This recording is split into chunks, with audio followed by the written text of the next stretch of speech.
कठोरता और निर्ममता थी दंड।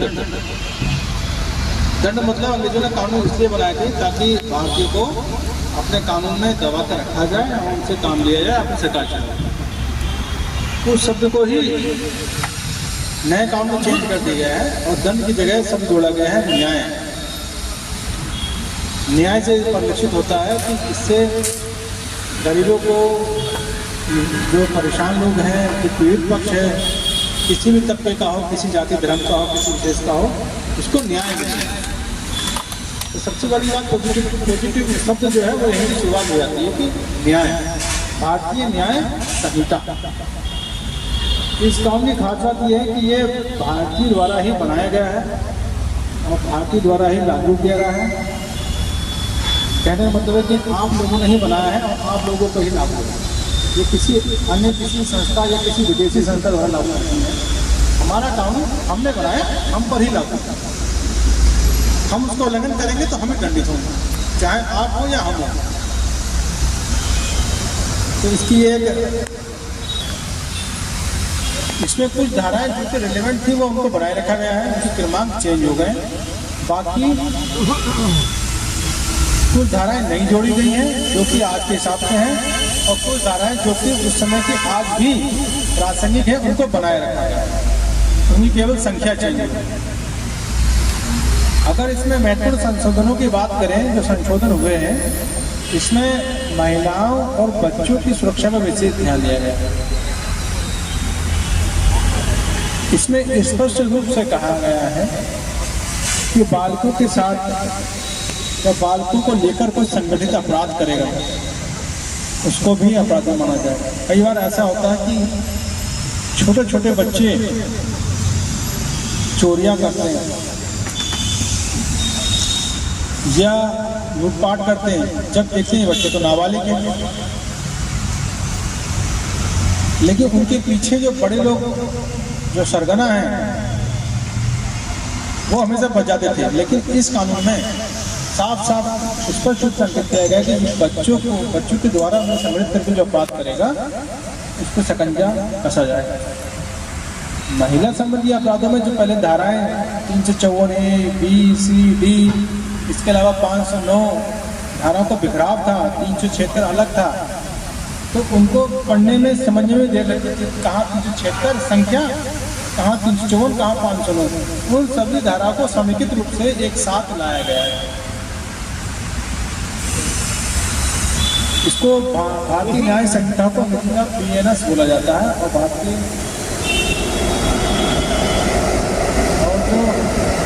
नागरिक सुरक्षा संहिता है उसको PNSS।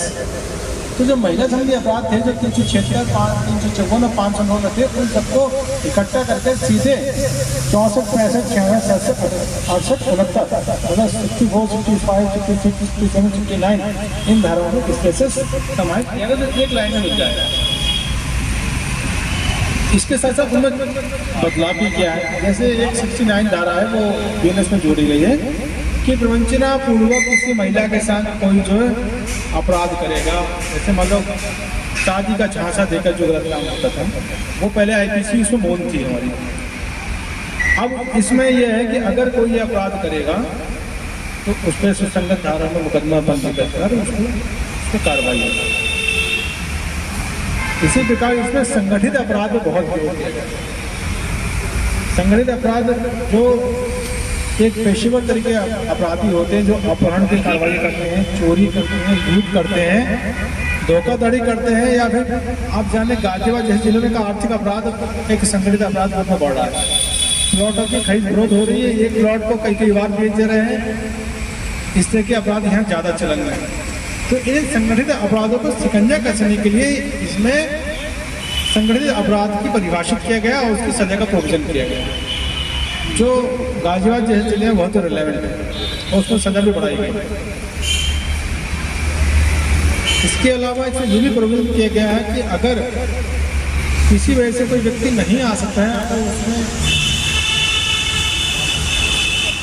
इलेक्ट्रॉनिक माध्यम से भी सूचना का पुलिस को दी है कि साहब मेरे से ये मारपीट हुई है, तो उस पर मुकदमा पंजीकृत किया जाएगा, भले ही थाने में उपस्थित नहीं हो पाता किसी वजह से। इसमें ये भी प्रोविजन जोड़ा गया है कि 3 दिन के अंदर उसे थाने पर आना पड़ेगा और वो वही चीज़ जो उसने व्हाट्सएप से या फिर मेल के माध्यम से भेजी है वही चीज़ 3 दिन के अंदर उसे लिख के और साइन करना पड़ेगा। तब वो जो FIR हुई है उसकी इलेक्ट्रॉनिक माध्यम से तो वो मानने मानी जाएगी या तो फ्रेश हो जाएगी। मतलब बहुत बड़ी बात कि आप बैठे हैं अपने घर में, मान लीजिए आप चलने फिरने में सक्षम नहीं है, आप बैठे बैठे भी FIR करा सकते हैं, लेकिन 3 दिन के अंदर उसकी पुष्टि करनी पड़ेगी। इसके अलावा 0 FIR का प्रोविजन किया गया है। आप किसी भी कोने में हो, जिले से बाहर हो, थाने से बाहर हो, आप मान लीजिए बैठे हैं बरेली में, आपके घर में चोरी हो गई, ताला टूटा हुआ है, कोई तहरीर देने वाला नहीं थाने पे, आप बरेली से भी 0 FIR वहीं के थाने में करा सकते हैं बरेली में। वो FIR वहाँ से ट्रांसफर होके थाना मुरादनगर में जाएगी। ये बहुत ही अच्छी व्यवस्था है, ये बहुत ही सराहनीय कदम है। मतलब इस तरह की सुविधाएं की गई हैं इस बार, जो लगता है कि एक लोक कल्याणकारी राज्य की स्थापना है। वास्तव में ये पब्लिक के लिए काम होना है। पहले वो काम था केवल दमन करने का, कैसे अंग्रेज अपने आदिवासी शासन कर सकें, कैसे हम भारतीयों को शोषित करें। लेकिन ये जो कॉन्सेप्ट है, जो FIR है, इंटरनेट के माध्यम से FIR है, ये सब इसलिए है कि आप लोग की सहूलियत है। इसके अलावा ये भी प्रोविजन किया गया है कि जो 10 साल तक हमारी ट्रायल चलते थे वो मैक्सिमम 3 साल या उससे पहले भी खत्म हो गई। सजा दोषियों को बहुत जल्दी मिली।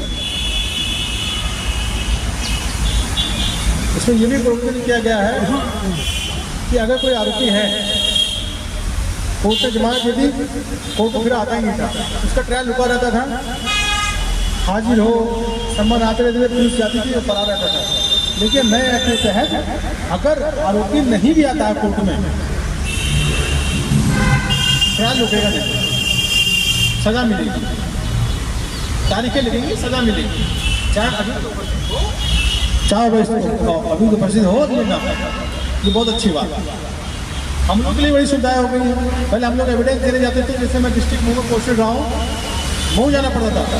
अब नए संशोधनों के तहत हम लोग वीडियो कॉन्फ्रेंसिंग माध्यम से कोर्ट हमारी एविडेंस दे सकता है। तो जब प्रक्रिया तेज होगी तो भैया जस्टिस भी जल्दी मिलेगा, न्याय जल्दी मिलेगा। पहले कई बार दरोगा जी की छुट्टी मिल रही है कि नहीं मिल रही है, परमिशन मिल रही है कि नहीं मिल रही है, तो समय जा नहीं पाते थे। कोई बरेली पोस्टेड रहा है, कोई गाजियाबाद रहा है, कोई नोएडा रहा है, कोई जिले में जाना पड़ा था, बहुत ही अच्छे। अब हम लोग वीडियो कॉन्फ्रेंसिंग माध्यम से हमारे एविडेंस मानने इसी प्रकार इस बार जब नई चीज जुड़ी है, सिर्फ दृश्य सामग्रियों का विवेचना में समाये है। किसी चीज का वो नहीं है, मोहरा वैसे मानो जैसे अटैक कर दिया और उसको मार दिया। कई बार ऐसा होता है कि चोर आपको मोहल्ले में पकड़ा जाता है, उसको सब लोग हाथ साफ करते हैं, वो चोर मर जाता है। कहने का मतलब है कि इसमें मॉब लिंचिंग का अपराध माना गया है। कोई भी पब्लिक कानून अपने हाथ में ले सकते। अगर कोई व्यक्ति है, चोर है, बदमाश है, आप उसको पब्लिक को सौंपे, पुलिस को सौंपे, पुलिस उसको दंड देगी। आप अपने हाथ में कानून नहीं लेंगे।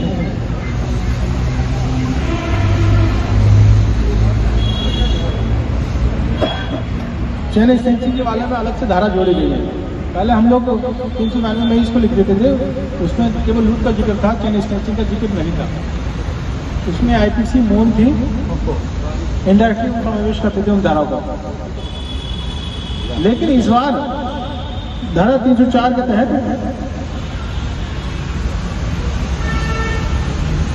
चेन स्नेचिंग का जिक्र किया गया है।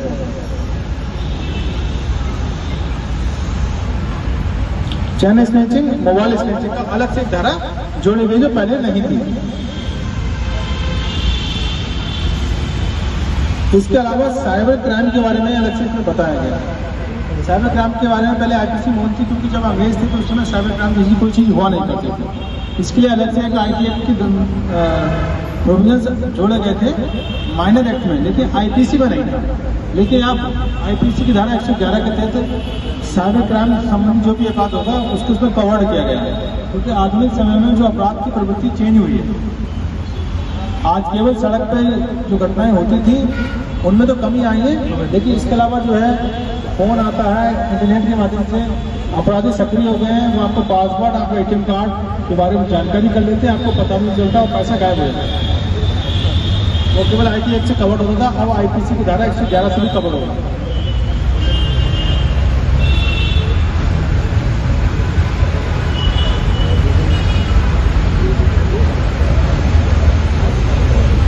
पेटी ऑफेंसिव में भी ऑर्गेनाइज अपराध माना गया है, उसको 112 से कवर कर दिया गया है।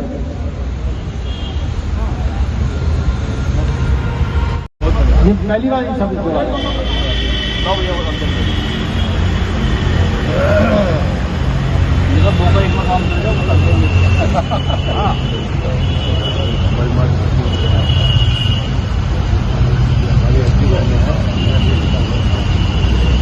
बाकी तो अन्य सब धारा है वो हुए हैं, केवल उन्हें प्रमाण हो गया है।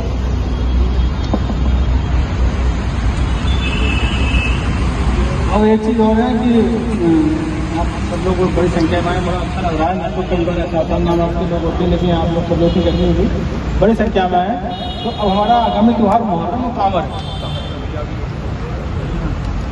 जो आए, कुछ जो शिविर लगाने वाले हमारे लड़के का है वो भी उसमें उपस्थित होंगे। कुछ को शायद हो सकता है अभी किसी वजह से आ नहीं पाए। दूसरा है तो उसमें यह है कि आप अपना अपना एप्लीकेशन दे दीजिए शिविर के लिए, और उसमें हम आगे प्रक्रिया बढ़ाते हैं शुरुआत करेंगे, समय रहते वो हो पाएगा। जिससे मोटा मोटा जो काम रखना है उसमें आईडी की अनुमति करवानी होगी, जो हम आपको खुद उसमें फैसिलिटेट करेंगे ताकि आपको ज़्यादा समस्या ना आए।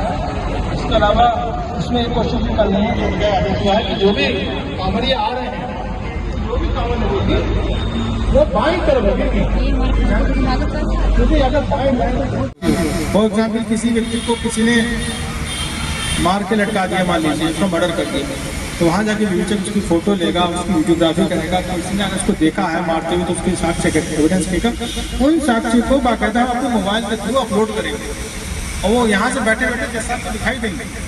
जब वो ट्रायल शुरू होगा, मान लीजिए सारे गवाह मुकर गए, कई बार ऐसा होता है गवाह मुकर जाते हैं, लेकिन जो एविडेंस हमें मिलेंगे कि पिस्टल पड़ा है, कि गोली पड़ी है, या फिर फांसी का फंदा लगा हुआ है, ये सब मौके पर ये एविडेंस भले ही आज मुकर रहा है, उसमें इस साक्षी ने ये बात कही थी, हम रिकॉर्डिंग की थी, वो जैसे जानकारी में लाने के लिए बता रहा हूँ। मुहर्रम का कोई जुलूस नहीं होता, कोई त्योहार नहीं होता। मुहर्रम का चंद्रमा दर्शन होने के बाद मुहर्रम का मास शुरू हो जाता है। उसके बाद देखो, मैं अपने बड़े समाज को थोड़ा क्रम से समझाना चाहता हूँ। ऐसे समझे बहन जी, जैसे हमारे बड़े समाज में, हमारे हिंदू भाइयों के समाज में एक तो मूर्ति पूजक होते हैं, एक आर्य समाजी होते हैं। हमारे मुस्लिम में ये जो शिया भाई हैं, ये दूसरा फिरका है। इन लोगों के रूल्स अलग है, हम लोगों के अलग है। ये हसन हुसैन को मानने वाले लोग हैं। जैसे ही चंद्रमा दर्शन होगा, हमारे यहाँ चांद दिखाई देना उसको बोलते हैं। जैसे ही चांद दिखाई देगा, इन लोगों के घरों में रोना पीटना शुरू हो जाता है। और उसके उपलक्ष्य में ये उसको जो है अर्थी का सिंबॉलिक अर्थी बना करके ये अपने अपने घर में उसको स्थापित कर लेते हैं। जैसे हमारे बड़े समाज में मूर्ति स्थापना करते हैं, मूर्ति स्थापना करके उसका जो टाइम आएगा उस पर उसका नहर में जो है विसर्जन हो जाता है। उसी रूप से ये लोग जो है उसका अपने घर में शव का अर्थी जो है अपने घर में सिंबॉलिक तरीके से ये स्थापित कर लेते हैं, और उसको जो है 10वीं के दिन निकाल करके करबला पे ले जाते हैं। उसके बाद भी देखो, सीधी सीधी बात, हम कोई कानून से पड़े नहीं है, हम कानून से बंधे हुए लोग, और ये भी कानून से बंधे हुए हैं। कमिश्नरी गाजियाबाद भी है, कमिश्नरेट लखनऊ भी है। अच्छा जी, अगर जो ये लोग जुड़े हुए हैं लखनऊ कमिश्नरेट से, अगर लखनऊ मुहर्रम कमेटी कमिश्नरेट लखनऊ से परमिशन लेगी तो ये लोग भी आपसे लेंगे। अन्यथा साहब देखो, मैं बिल्कुल क्षमा याचना करते हुए आपसे कह रहा हूँ, अर्थी की कहीं कोई परमिशन नहीं होती। भाई जी होती है क्या? एक चीज और बताओ, देखो मेरा पूरा बड़ा समाज में बैठा है भाई जी, जब 350 साल के मुरादनगर में किसी चीज का वो नहीं है। मुहर्रम ऐसे मानो जैसे 1 जुलाई हुआ है तारीख, और उसको लेकर जो है नया कानून आ गया है। तो मसूरी थाना क्षेत्र में कोई ऐसी घटना हुई है जिसको लेके नए कानून में आया है कोई कानून? हाँ, मसूरी में एक मारपीट की घटना हुई है, उस संदर्भ में शिक्षण धारा में मुकदमा नए कानून BNS के तहत दर्ज किया गया। सर, किस तरीके से लोगों के लिए बहुत यूजफुल रहेगा पिछले बार के कानून और इस बार के कानून में, क्या डिफरेंस है? जो अब नया कानून है BNS और BNHS, ये पहले के मुकाबले पब्लिक लिए ज़्यादा पब्लिक ओरिएंटेड है और पुलिस के लिए भी काफ़ी हेल्पफुल है। इसमें कई नए संशोधन किए गए। सबसे बड़ी बात है, इसमें महिलाएं एवं बच्चों के लिए जितने भी प्रोविजन थे उनको एक समेकित रूप से एक जगह लाया गया है। इसके साथ साथ कुछ नए प्रोविजन जोड़े गए हैं, जैसे बच्चों को संगठित करके कोई अपराध कराएगा उस पर सख्त कार्रवाई होगी, इसमें ये नया प्रोविजन जोड़ा गया है। इसके अलावा महिलाओं को झांसा देकर जो प्रवंचना पूर्वक जो शादी का झांसा देकर गलत काम किया था उसके लिए IPC लोन थे, लेकिन इसमें BNS 69 के तहत इसमें प्रोविजन किया गया है।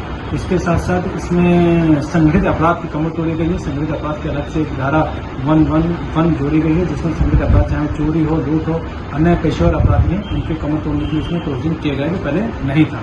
सर, जिस तरीके से आपने बताया मॉब लिंचिंग जिस तरह से एक इशू है बहुत बड़ा है, सर मॉब लिंचिंग का कितना इफेक्ट रहेगा इस नए कानून के तौर पर? मॉब लिंचिंग के तहत अभी जागरूक किया जा रहा है, बहुत इसमें बहुत अच्छा इफेक्ट रहेगा। इसमें कई बार ऐसा होता था कि पब्लिक जो है किसी व्यक्ति पे मारपीट करती थी और मॉब लिंचिंग जो पहले इसमें IPC मोन थी, लेकिन इसमें कहा गया है 5 से 5 अधिक लोग अगर किसी व्यक्ति को मारते पीटते हैं, मॉब लिंचिंग करते हैं तो उसमें स्वतंत्र धारा मुकदमा पंजीकृत कर उनके खिलाफ कार्रवाई की जाएगी। सर, जिस तरीके आज मुरादनगर में काफी लोग आए हैं, काफी लोगों ने आपसे बातचीत की, क्या लगा है कि जागरूकता का अभियान अभी चलेगा इस मामले में? अभी तक मुरादनगर में 2 बैठक मेरे द्वारा पब्लिक को अवेयरनेस के लिए किया चुकी हैं और इसके बाद ही हम छोटी बैठकें करेंगे, पब्लिक को जागरूक करेंगे ताकि उन्हें किसी तरह की भ्रांति न रहे, बल्कि कानून उनको बताया जाएगा कि कानून पब्लिक ओरिएंटेड है, उनके लिए है और इसमें जो भी प्रोविजन है उनको सरल भाषा में समझाया जाएगा।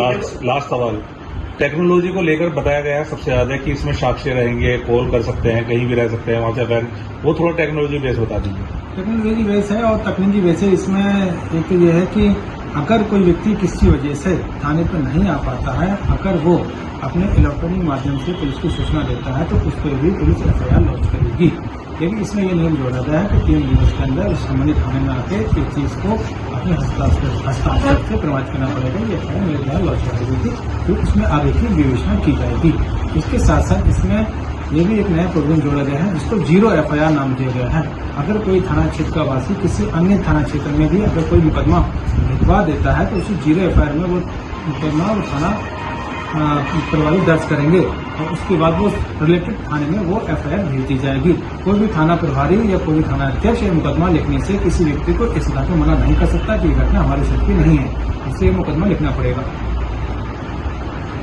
सीमा विवाद के कारण जब होता था सर, अब वो मामला खत्म हो जाएगा। बिल्कुल, अच्छा उसमें विवाद में कई बार थानेदार उलझे रहते थे, अब उसकी प्रवृत्ति अब खत्म हो जाएगी। सर, जैसे फर्जी सूचना दी जाती है उसको भी कोई कानून है? फर्जी सूचना दी जाएगी तो उस पर भी अगर जो सूचना देगा तो उसके खिलाफ सूचना का धारा मुकदमा पंजीकृत किया जाएगा।